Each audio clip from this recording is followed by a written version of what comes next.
Hi friends, welcome back to my channel. Today we are going to be doing my July reading wrap up. Couple things, you notice my cart is looking quite picked through right now. That is because if you guys did not know, I'm doing reading 31 books in 31 days in August. I'm currently already in the middle of that challenge. It's going good so far, so we're gonna see how that goes, but a lot of my books are over here in a huge pile to be read this month. I read 9 books this month, which I would say is still like a pretty low reading month for me, but I'm trying to be like nice to myself and realize that also I think like 5 or 6 of the books I read were over 500 pages. So there was some thickies in here. And still like, not like I was slumped out, I just feel like I was really unmotivated to read. I think it's because I knew this challenge was coming up, the reading 31 books in 31 days. So I was trying to like almost like be more mellow this month, I guess you could say, but 9 books are still very good. I enjoyed most ones I read, and there is 2 5-stars in here, so let's get into it. Starting off not particularly strong, I did start this month off with a 24-hour readathon that I really enjoyed doing. But one of the books I read during that was If Only I Had Told Her, and I gave this one a 3-star. This is the sequel to If You Had Been With Me, and I just feel like this book just kind of fell flat in the sense that I don't think we needed a sequel to begin with, and then I thought it was all told from one point of view, which I was like excited to get. There was actually from 3 different points of view, and the point of view I wanted to get was like ridiculously cringy, like more cringy than the POV in the first book. Also, I felt like the whole kind of like plot they reached at the end was almost like a little cop-out. I don't think it was, but it was just like the easy route. Does that make sense? Like the whole thing that came of the second book, I was like, of course that's what happened. I was really thoroughly impressed. Yeah, the audiobook just didn't do it for me. First POV was really cringy. I gave it a 3. Also in that same readathon, I read Leather and Lark. I think it's a 3.75. This is the sequel to Butcher and Blackbird. Everybody saying this book is like a letdown. I don't really think that, to be honest. I wasn't really like the biggest like fan of the first book. Like it wasn't like, oh my god, it's incredible. And this one I felt was still very interesting. It followed the same kind of premise. I did enjoy it. I am excited for the setup for the 3rd book though. I know it comes out later this year or early next, and the cover looks really nice as well. So I'll keep reading these. They're not like amazing, but they're definitely fun times. And then I read None of This Is True by Lisa Jewell, and I'm still not sure what I'm like. I feel like when I first finished it, I gave it a 3.5, and I feel like it's still what I'm sticking with, just because I thought the audiobook of this was very well done. It was kind of like done, there was like a podcast element to it that was really well done in this. However, I just kind of like, I know it was like to keep on my toes and all that stuff, but there were so many cool ways this book could have gone with the ideas that she had brought to the table. I thought there were so many cool things she could have done with it, and then when we got to the ending, I was like, so what was the point even? Like, I kind of just felt like it didn't, like, all these like important details she kept bringing up she didn't use in the end, and I was like really confused by it almost. I was like, okay, so why are we bringing things up? I was like, so why are we bringing really cool pieces of information up if we're not going to use them at the ending? And I also just kind of like I felt like the end almost felt like rushed and like fell flat, if that makes sense. And it was a little bit more open-ended than I would have anticipated and I would have enjoyed. I would have enjoyed like a bit more closure, I think, because it wasn't even a way where it's like open-ended and you're thinking about it and you're like, oh my god. It was more as open-ended, and I was like, I'm annoyed because like, what do you mean? So audiobook, very, very well done. Story itself, I was like the biggest fan of, I'd say. Then I read Thrive. You guys already know this is book 6 in the Addicted series, and my thoughts on the Addicted series is that, is it fun? Yes. Is it going to be literary masterpieces? Absolutely not. Like, this is not, like, do not go in this for like amazing thought-provoking literature. That's not what this is. This is a fun time. This is kind of like Gossip Girl with like found family, kind of is like how I think of it. All very much like rich kids, siblings, they're dating, they're doing wild things, and I just kind of like, it's getting to the point where it's almost kind of ridiculous some of the things that come out of this, but I'm just like, at this point I'm reading on book 6, I'm sticking it through. I've already given when I read it, but I think it's about like a 3.75 now that I've had more time to think on it, just because like what they're doing now, which is kind of annoying. This book is the events of the last 2 books from a different point of view. So you already know everything that happens pretty much. You're kind of like learning like different things you might not have realized in different POVs. And they're doing it again with this next book, I'm pretty sure. Like the one I'm reading now, I haven't obviously read, which is book 7, but then I think book 8 and 9 take place at the same time again. And I'm like, stop that. Just let's not.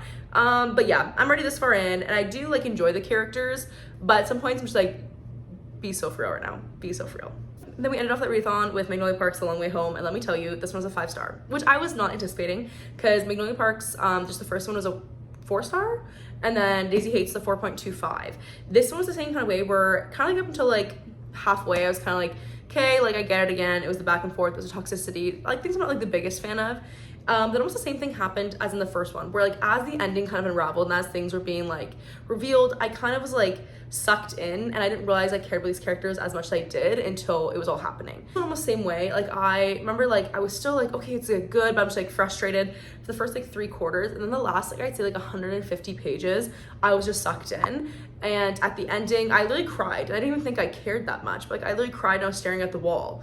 And I was sitting there and I was like, okay, so I literally couldn't get over this book when I finished it. I looked up like a million edits, and the only other book I've finished and immediately went and like looked up all these edits for was Throne of Glass and Kingdom of Ash specifically. So that's how you know it was good and ruined me. I need to see like all the edits. I need to see everything, but I have to be very careful to make sure I didn't spoil anything else.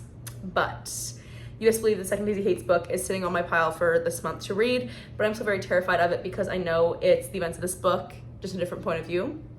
And I'm not sure I'm ready to live with this again, so 5-star. Then for reading vlog, I read Queen of Air and Darkness, and this was also 5-star. This was a thickie. It's like an almost 900 page book, and this I just felt like was a really good way to wrap up this trilogy. You know, the first 2 books in this trilogy were both 4.75s for me. Like they were both like almost at 5 stars, like not quite. This book, the absolute journey you went on was redonkulous, first of all. Like literally, I just feel like, obviously when you have a book that's 900 pages, you feel like there's gonna be some lull points, but I truly didn't have like any moments in this book where I was like bored or like I thought we were just like going through the motions or doing something for the sense of just like adding some pages to the book. Everything I thought was like very, very well thought out and had its purpose, and that was something that's really important to me when a book is this thick. Is like if I'm reading like 300 pages of fluff, I'm mad, I'm out. Like I can't do that. I just feel because I love these characters so much, maybe it didn't matter. Maybe like there was moments like that and I didn't really notice, just because this book was like a Spider-Man No Way Home kind of moment where like you had characters from like all the other series kind of coming together, and you got to see them now at this point. You got to see them like alternate realities. It was like really cool and interesting, and I'm just like the biggest fan of the series. And once again, first book in the last hours is on the August TBR, so we're very excited. Then I read Vengeful, and this one I think is a 4.5. These books are so unique and very, very well written. This is the second book in the Villains duology, so it's the ending of it. And this book's about EOs, which kind of like extraordinaries and different like things they're able to do, powers they have, etc., etc. But pretty much the one thing I did say about this book is that it is so confusing to follow, because pretty much each book, they're trying to build up to a huge thing that happens at the end. But so instead of just like telling it in like a storyline, it'll be like 2 years before. Next chapter is like 4 weeks before. The next chapter is 4 months before.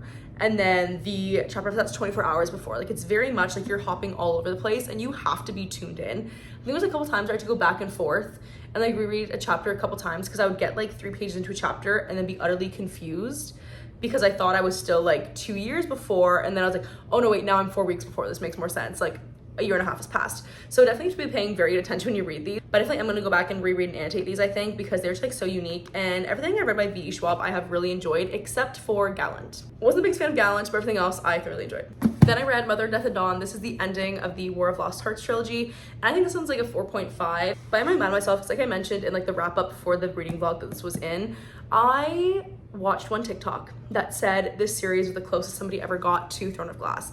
And then I think the problem I had when reading this entire series is I was just holding it to an impossible standard that it just wasn't going to hit.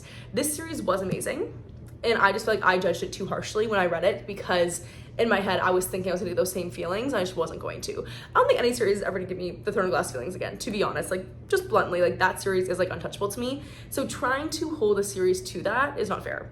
I would love to now go back and reread this series with the knowledge that I was being rude to it, and retry it and see if my thoughts have changed, see if they can get higher ratings. I'm not 100% sure, but this definitely was very good, especially because it was also, I think, like Krista Broadbent's like first series she wrote. Thoroughly impressed. I love the ending of this. I thought everything wrapped up very well. I was like content with the ending, and so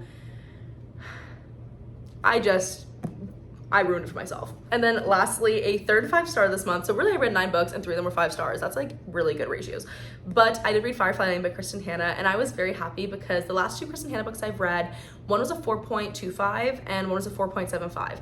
So I haven't had that 5-star from Kristen Hanna in a couple books, which if you guys know me, like Kristen Hanna is a 5-star author. I love this woman. This one I think was just a really important story. It's about friendship, it's about like womanhood, and I know like Sarah Crowley read this 5-star too, and she's kind of said like, if you're a woman, you should read this book, like point blank. The only thing I'm kind of confused about is there is a second book to this called Fly Away, which is like the sequel. I'm not 100% sure where we're gonna go with the sequel. I could see like a couple different characters who it could be about, but I'm not 100% sure. But this one was just absolutely gut-wrenching. All these friends, Katie and Tuli, who met when they were like 13, over decades of their life, and kind of just like, you know, things they've encountered, hardships, all that stuff. And it definitely is like a wonderful, beautiful story. And I think it's what Kristen Hanna does so well, is she can take you through absolute years and decades of a character's life and just make you care about them so thoroughly. And so, like I said, anything Kristen Hanna writes, I will read. I also picked this copy up from Value Village for $5.49, so I was very happy. Even though it's not like her like current new cover for it, I was like, for $5, I'm gonna do it. All right, friends, I know it's not too crazy because I didn't read that many books this month, but that is my wrap up for this month. Next month's gonna be a lot longer when it's 31 books, but I'm still very happy with the books I read. I had 3 5-stars, a lot of them were longer ones. I had a really good time this month, so I'm content. If you guys like this video, please be sure to like, comment, subscribe. I'm also on TikTok at Angel's Book Corner, and I'll see you guys in my next video. Bye.